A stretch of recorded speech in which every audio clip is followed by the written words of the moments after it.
పిల్లలు, పెద్దలు కథలంటే ఇష్టపడే ప్రతి వారికి మన ఛానల్ స్వాగతం పలుకుతుంది. మన ఛానల్‌లో చాలా స్టోరీస్ మీకు ఆనందాన్ని కలిగజేస్తాయి. వినోదాన్ని పొందొచ్చు. Let's get into our channel. Please subscribe.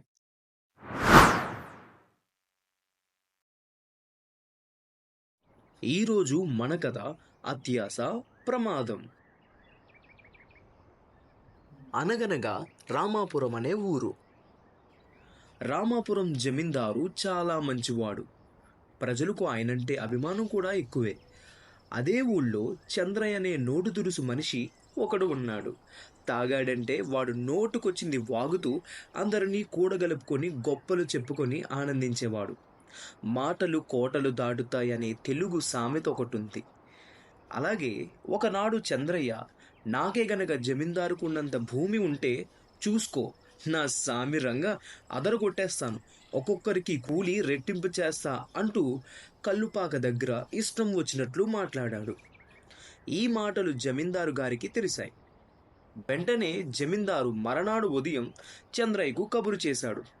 ఇదిగో చంద్రయ్య, నీకు ఎంత భూమి కావాలో తీసుకో. ఇప్పుడు సూర్యోదయం కావస్తున్నది. నీవు ఇక్కడి నుంచి ఎంత దూరం నడుస్తావో అంత భూమి నీకు ఇస్తాను. అయితే ఒక కండిషన్, ఒక షరతు, సూర్యాస్తమయ సమయం వేళకు మళ్ళీ ఇక్కడికి రావాలి అని జమీందారు గారు చంద్రయ్యతో అన్నారు. చంద్రయ్య సంతోషంతో సరే అని వెంటనే పరుగులాంటి నడకతో బయలుదేరాడు. ఆకలి దప్పులు లేవు. ఆశ, అత్యాశతో ఎంత దూరం నడిస్తే అంత భూమి తనదేనని నడుస్తున్నాడు. నడిచిన కొద్దీ సారవంతమైన భూములు కనబడుతున్నాయి. మధ్యాహ్నం అయింది. మళ్ళీ తిరిగి వెళ్ళాలి. కానీ అత్యాశ ముందుకే లాక్కుపోతుంది. మధ్యాహ్నం 2 గంటలైంది. వెనక్కి తిరిగిపోదాం అనుకున్నాడు. మనసు అంగీకరించలేదు. ఆ కనపడే పొలాలన్నీ చుట్టి వద్దామనుకున్నాడు. సాయంకాలం అవుతుంది. మరికొద్ది దూరం నడిచి బాధతోనే వెనక్కి తిరిగాడు చంద్రయ్య.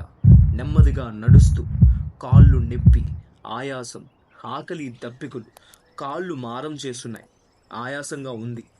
ఆశ అధికారాన్ని చలాయించింది. ఎలాగో లేని ఓపిక తెచ్చుకొని పరిగెడుతున్నాడు చంద్రయ్య. శరీరంలోని ప్రతి అణువు ఎదురు తిరుగుతున్నది. పడమటి దిక్కున ఎర్రటి సూర్యబింబం సగం సముద్రంలోకి కుంగిపోయింది. చేరాల్సిన గమ్యం చాలా దూరం ఉంది. ప్రాణం బిగబట్టి పరిగెడుతున్నాడు. నవనాడులు కుంగిపోతున్నాయి.